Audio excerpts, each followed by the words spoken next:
Her ancestor told her that her daughter would bring light into the world, so she introduced her to several Igbo names so that she could select from to name her child.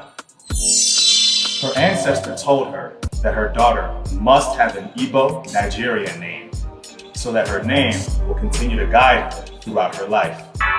But then, Jasmine asked, "Why do I have to have so many dreams about this?"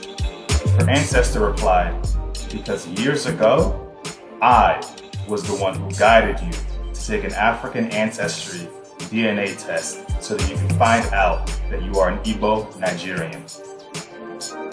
I did that so that you could discover who you really are and you could give your child an Igbo name."